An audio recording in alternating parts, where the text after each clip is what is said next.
Apple has signed a deal with China Mobile to bring the iPhone to the world's most populous country. Our next guest advised Steve Jobs in 2008 about making a move into China. Let's head to the NASDAQ, where BNN's Chitra Nabat is standing by with Savio Chan, President and CEO, U.S.-China Partners. Chitra?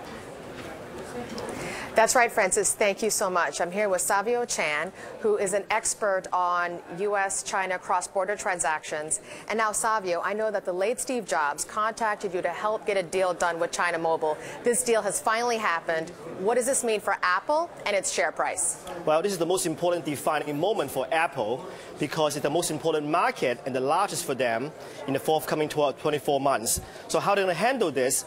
This launch, this marriage, getting together with China Mobile, the #1 carrier, will be very important for them. If done right, they will lift their share price tremendously and also increase their revenues by a large extent. Now, Savio, why has it taken so long for this deal to get done? Because I know Steve Jobs first came to you in January 2008. Here we are, 2013. That's right. When Steve Jobs reached out to me about in January 28th, going back in 2008, it was almost like 6 years ago, China Mobile was not ready for Apple then. And Apple is also not ready for China Mobile because they have a special network called TD-SCDMA network, which is a proprietary network. None of the Apple phones can work on that network. So it takes a lot of time to make sure that network is maximized and for the phone. And then they do a deal with China Unicom per my suggestions to Steve Jobs. And they get into China, making billions of dollars. I mean, from zero, going back in 2009 when they launched with China Unicom, to this year, they do $25 billion of sales this year in China alone for Apple, for iPhones. Think about it, from zero to 25 billions of sales in less than 5 years' time.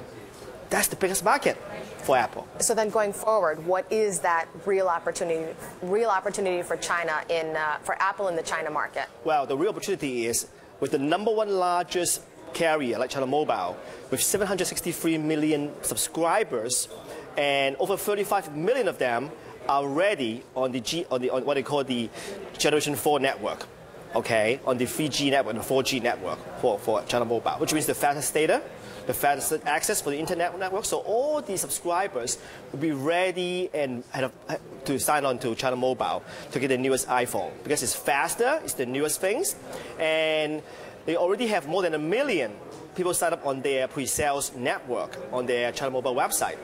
Think about this, one day, more than 1 million people signed up. That's game-changing. So, but when you talk about, though, the opportunity, I know Apple right now is in the #6 position, right? Yes. Behind so many other competitors. Give us a sense of that landscape and how really Apple can get ahead. Right. The landscape now, Apple's not doing very well, even though they're very loved by all the Chinese people and consumers, but they're #6. #1 is Samsung. #2 is Lenovo. #3 is Yulang, which is the Coolpad brand. #4 is CTE. #5 is Huawei. And Apple's #6 with 6% share. Samsung is #1 at 18.3% share. So, and Lenovo is 12% share. So without a large carrier like China Mobile network and get onto that network, you cannot be #1, #2, #3. There's no way you can do that. So now with this network, signed up with them, now Apple has the chance to propel from #6 to #3 and maybe even #2 in the next 24 months' time. And that's a big deal. Now, are Chinese customers really going to buy this Apple iPhone, just given what we think the pricing might be? Well, Chinese always love Apple as the best loved brand.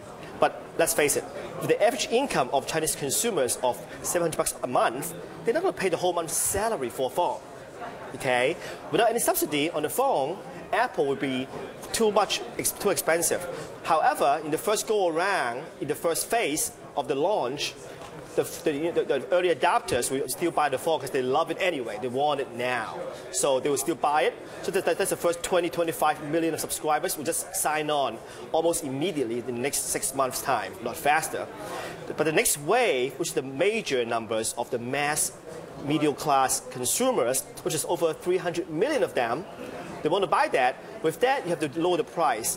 They will pay double the price of a generic brand. The average smartphone price on a local Chinese smartphone local brand is $100. The average smartphone price for a foreign brand is $275. So they will pay double the $275, maybe about $500, but they're not going to pay $700.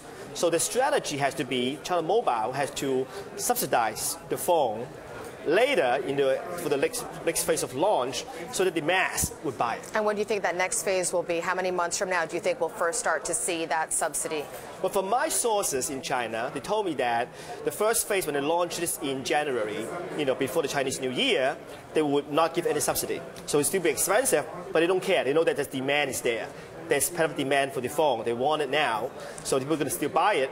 But the next phase, which is between 6 to 9 months from now, they're going to do another launch to the masses, to really engage, to turn all these people who are on the fringe of signing on to not do it with Samsung, but sign on with Apple. That's the key. And Savio, what's really required, do you think, for Apple and Tim Cook to have a very successful relationship with China Mobile and really capture this 760 million customers? Well, for Tim Cook, who would make a historic mark now by signing this deal after Steve Jobs started 6 weeks ago, it's a defining moment for him. Now he's the man who signed a landmark deal with the largest carrier in China right now. So now his next step is to make Chairman Xi, the chairman of China Mobile, his BFF, his best friend forever. If you can do that, make Chairman Xi your best friend forever, you will mobilize the entire network to be your best friend. And then by catering to them, making them your best partner, and they will give you all the red carpet treatment, and then be able to give you all the incentive, lower the price for the iPhone. Now people can afford it. Now even people in the rural area, which is 800 million people, can now afford the iPhones. Think about it. So that would transform Apple from number 3 to number 2, and maybe even number 1 in the largest market in the world. And that's a big deal. Savio, we'll have to leave it there. Thank you so much for joining us. Thank you. Now, Francis, back to you. Thank you very much, Chichinaba. That's our reporter there at the NASDAQ with Savio Chan. He's the president and CEO, U.S.-China Partners. And interesting dynamic there on Apple and the China Mobile deal signed yesterday.